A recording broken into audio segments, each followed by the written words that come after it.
1, 2, is this on? Wrestling is all about emotion, especially when a promo hits deep and resonates on a personal level. My dad didn't just give me love, I had to earn it. The fans didn't give me respect, I had to earn it. It took 13 years, but I think right here, right now, I have earned it. It pulls us in because it becomes reality. I don't need a handshake.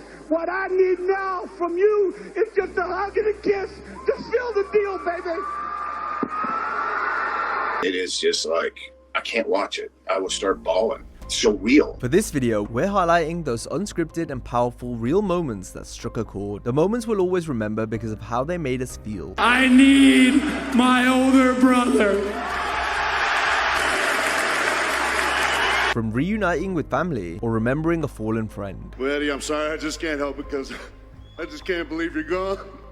To being forced to step away or being cleared to return. We have all this and more to show you today as we highlight 10 emotional WWE promos that will make you cry. We all know how sad Daniel Bryan's 2016 retirement speech was, but his comeback promo 2 years later was also incredibly heartfelt. It saw Bryan crying tears of joy rather than tears of sadness. He wept due to stepping away from the ring because of recurring head injuries, but just like when Daniel hung up his boots, he was again grateful to have the chance of dusting them off once more. There were times when I was depressed about not being able to do what I love to do, and I focused on being grateful. Bryan couldn't help but cry as he showed gratitude for all those that had supported him, such as his wife Brie. She came to me and she said, "It's wonderful that you're grateful, but you need to fight, and you need to fight for your dreams." While being retired but still wondering if there was a chance if he could ever get back in the squared circle, Bryan expressed how much Brie encouraged him to see other doctors and fight for his dreams. Then, when I got depressed,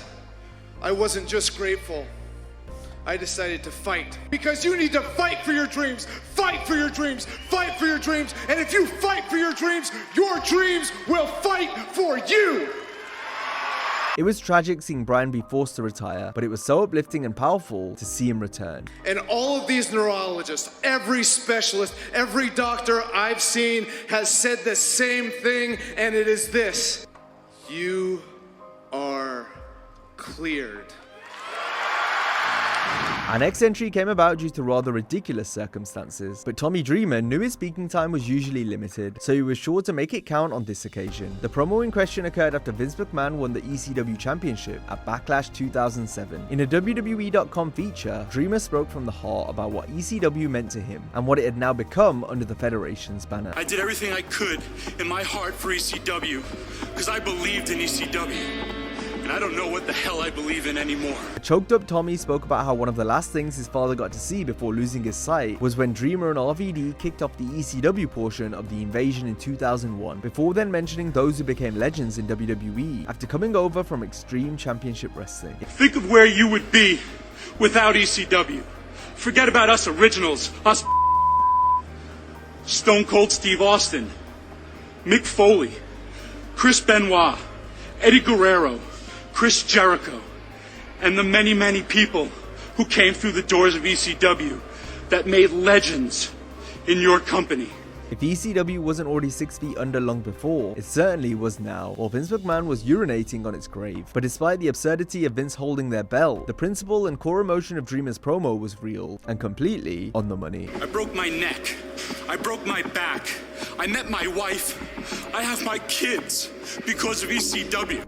And so for you to walk around and say that you're the champ, ECW died because of you, Vince McMahon.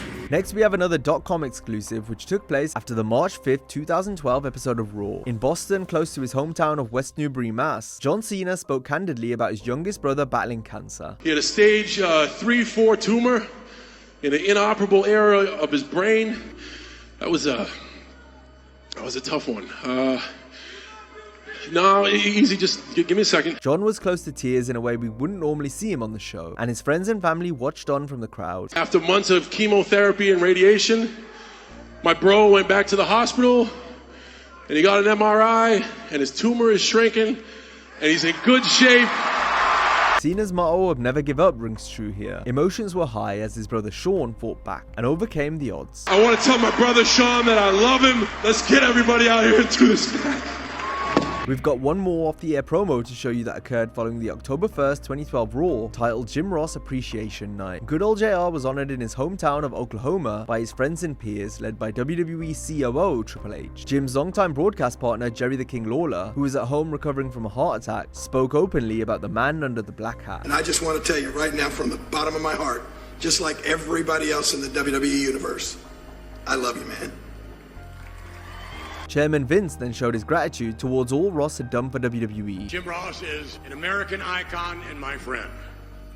Thanks, Jim. Finally, a tearful JR got on the mic just as the fans chanted his name.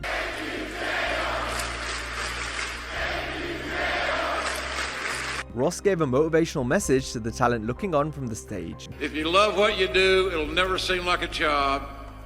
And if you put your heart and soul into something, no matter your background, you can live your dream. Jim expressed his thanks for what was such a special night, paying homage to his legendary career. Thanks for staying. Drive safely. And Boomer Sooner!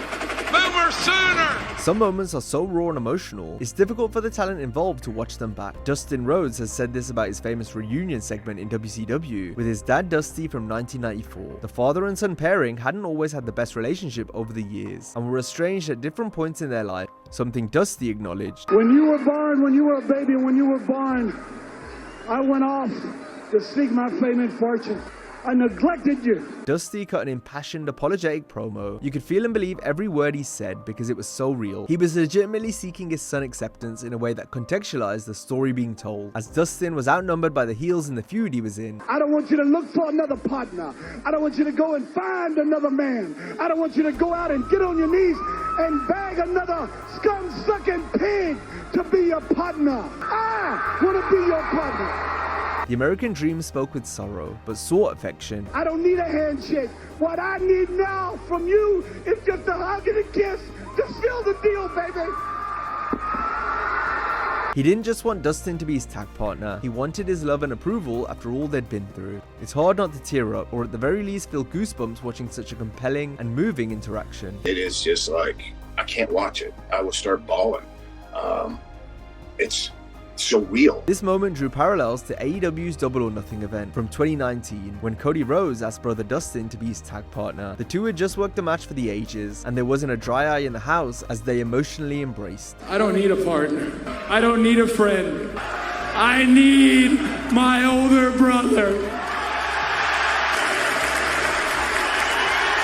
Eddie Guerrero's passing is among the saddest to ever happen in wrestling. Numerous wrestlers paid their respects to Latino Heat following his sudden demise, one of which included Batista, who had been in a program with Guerrero in the months previous. The World Heavyweight Champion spoke with a heavy heart in front of the live crowd on the November 18, 2005 edition of SmackDown. If I know anything about Eddie Guerrero, I know that he would hate to see me in this ring crying like a little baby.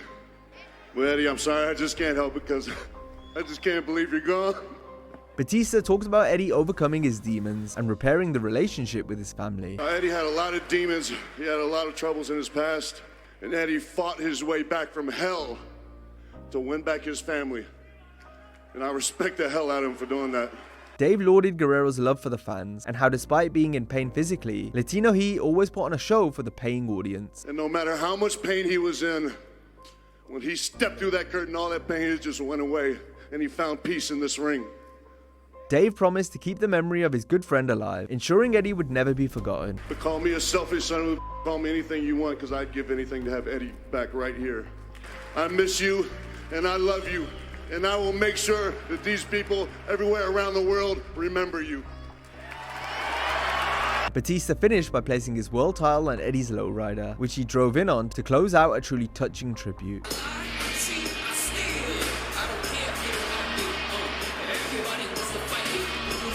Another wrestler who poignantly showed appreciation to their friend is Jeff Jarrett. First, let's go back to the night of Owen Hart's passing, where Jeff immediately had to cut a promo after Owen had fallen from the ceiling. First off, Owen Hart, I'm praying for you, buddy. Jeff then paid tribute to Owen the next night on Raw. His wife and kids. He loved them more than anything in the world. 25 years on, ahead of entering AEW's Owen Hart tournament in 2024, Jarrett remembered Owen by first reflecting on the last weekend of his life. And he was due to move back into his dream home when he got back off the road, off that trip. And he never went home. Jeff also spoke about struggling with addiction years later and how remembering Owen helped Jarrett overcome these demons. And the counselor looked at me as I kind of told the Owen story, and he said, you've never grieved Owen's passing.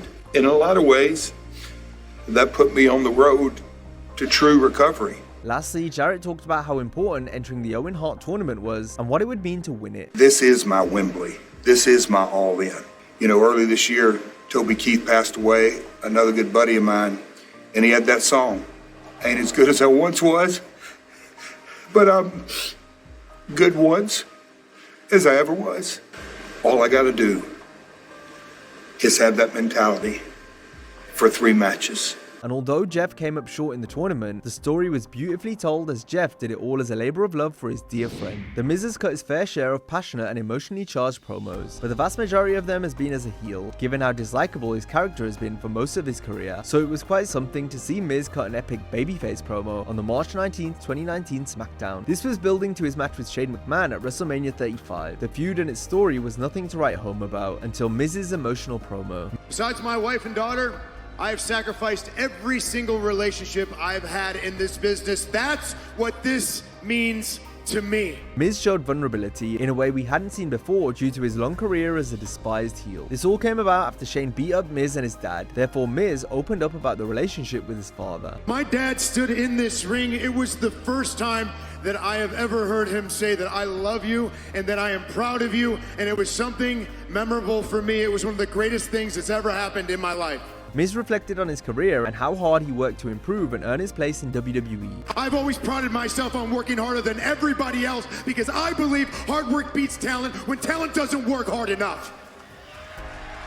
Miz had to earn the respect of his peers and the fans, not to mention the love from his father. My dad didn't just give me love, I had to earn it. The fans didn't give me respect, I had to earn it.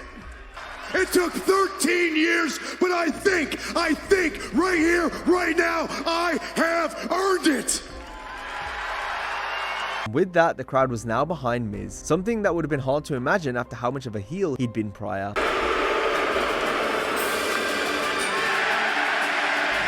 After breaking off on his own, Jey Uso took the WWE by storm. From his one-of-one entrance that every fan wants to be a part of, to his deep connection with the audience, Jey soon became one of the company's biggest crowd favorites. Following 2 of his greatest achievements to date, Jey broke down, so overcome with emotion. Firstly, his capture of the Intercontinental Championship on Raw from September 23rd, 2024, which was the first singles title of his career. But I promise I'm a big believer though, and hard work will always pay off.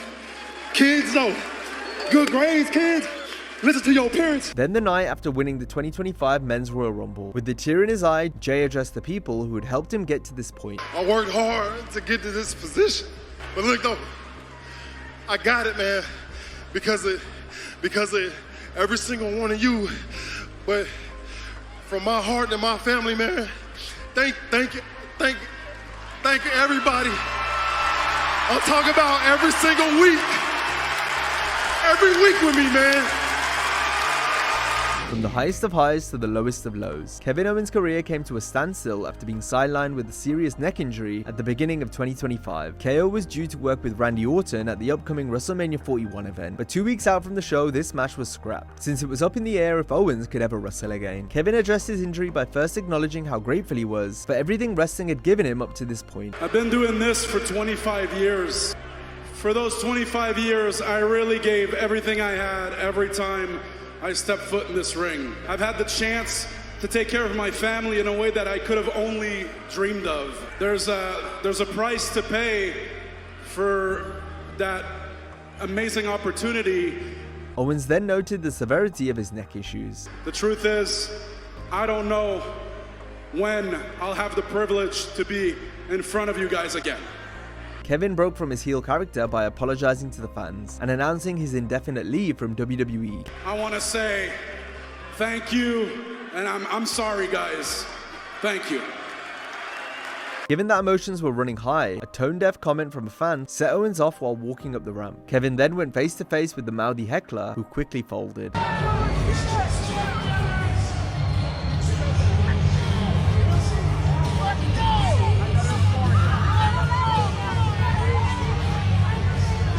Now, if you enjoyed this video, be sure to check out our similar video on 10 wrestlers who were loved until fans turned on them. Hope you have a great day, and I'll see you next time.